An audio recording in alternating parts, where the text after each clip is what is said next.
On the 9th May 1999, Pakistani shelling along the line of control intensified, and that began to threaten the most strategic National Highway 1A, which connects Srinagar to Leh. Soon it became clear that Pakistani artillery spotters were entrenched along the peaks on the Indian side of the line of control. The Indian Army suffered badly due to the terrain and also because attackers had the advantage of high peaks. On the 26th May, Indian Army formally requested the Indian Air Force support after suffering few unacceptable losses. The Indian Air Force had already flown few photo recce missions, and in the process a Canberra from 106 Squadron was hit by a Stinger missile on the 21st May over Batalik. Squadron leader Perumal, who could otherwise bail out from the battle-damaged aircraft, decided to fly for over 45 minutes and made a safe landing at Srinagar. Subsequently, all photo recce missions were flown at higher altitude by MiG-25 from 102 Squadron. The Kargil conflict of year 1999 was a unique challenge for the Indian Armed Forces, as this war was to happen at high altitude where both men and machine find it extremely difficult to fight.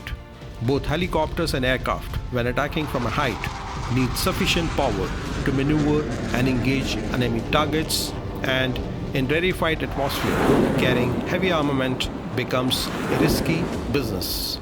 The limitations of weapon firing at high altitude was proven on the 26th May 1999 while Flight Lieutenant Nachiketa was carrying out strikes against enemy posts by firing powerful 30mm Gasha gun. The MiG-27 aircraft engine flamed out. The risk factor while attacking in hilly terrain was further multiplied by presence of heavy numbers of Stinger shoulder-fired missiles which shot down a MiG-21, which was piloted by Squadron Ajay Ahuja as he went little lower to locate the ejected pilot. Attack helicopters like Mi-35 could not be used due to lack of reserve power while flying at such altitudes and hostile environment. Therefore, only Mi-17 helicopter was used for ground support and also for firing weapons. However, this famous workhorse was also shot down by Stinger missile on 28th May. The Stinger missile was a war-proven, fast, accurate, and extremely effective weapon against low-flying targets. During Afghanistan War, FIM-92 or Stinger man-portable infrared heat-seeking missile shot down over 300 Russian aircraft, which mainly included Mi-35 gunship attack helicopters. However, Cheetahs continued carrying out frontline roles like providing a platform for the airborne forward air controller who guides the fighters to attack the ground targets. The attack on infiltrators became a complex issue on hilly terrain where spotting small targets like tents and bunker itself becomes difficult, which requires precision and weapon accuracy.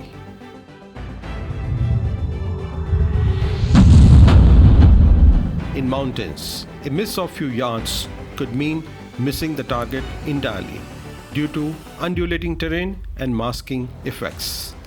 All the ridges in the area were offshoot of K2, the world's second tallest mountain. A large number of features are vertical cliffs on the Indian side, with gradual gradients on the Pakistani side. The area had no habitation and was covered in snow for most of the year. Strategically, the sole importance for the enemy was the height, which was the main threat to National Highway 1A. Totally unfamiliar surroundings in the Kargil made target recognition difficult from the ground, let alone from a fast-moving aircraft. As a result, the initial few sorties flown by MiG-21, 23 and MiG-27s were not very effective. Considering various factors, the Indian Air Force finally decided to use Mirage 2000 aircraft.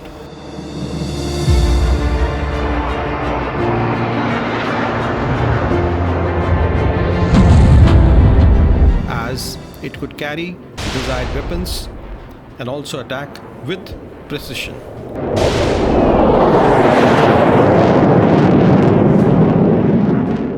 Initial missions were flown using 250 kg Spanish bombs. Each aircraft carried 6 bombs and Magic II air-to-air missiles. Attack aircraft were escorted by Mirage 2000 from No. 1 Squadron, which carried beyond visual range Super 530D missiles, apart from MiG-29s, which provided top cover.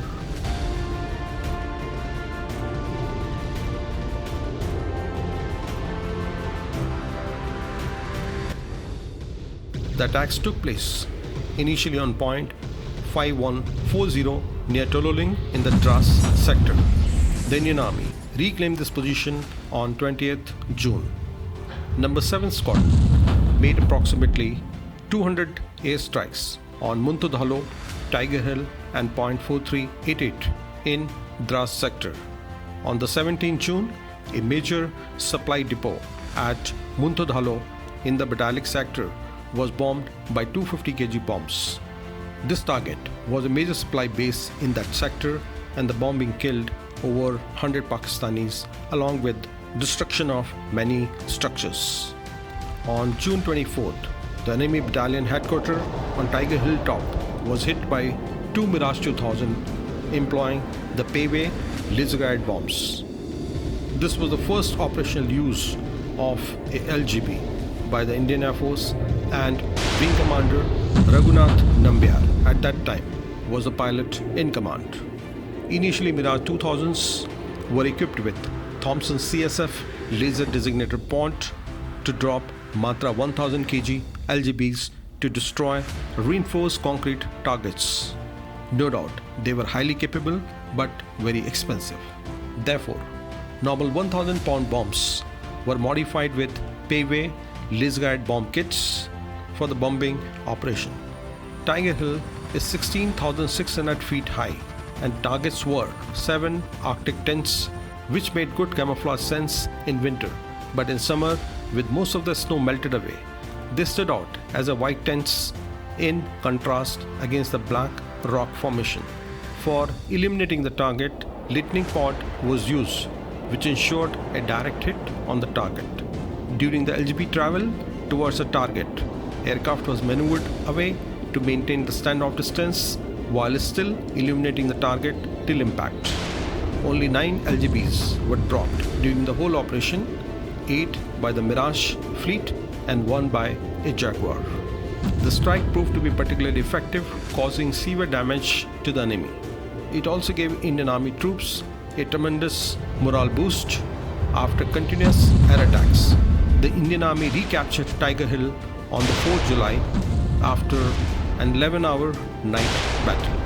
Operation Safed Sagar was therefore a turning point in the history of military aviation, and this great experience of precision bombing will always remain in our minds each time the eagles fly over these beautiful Kargil mountains.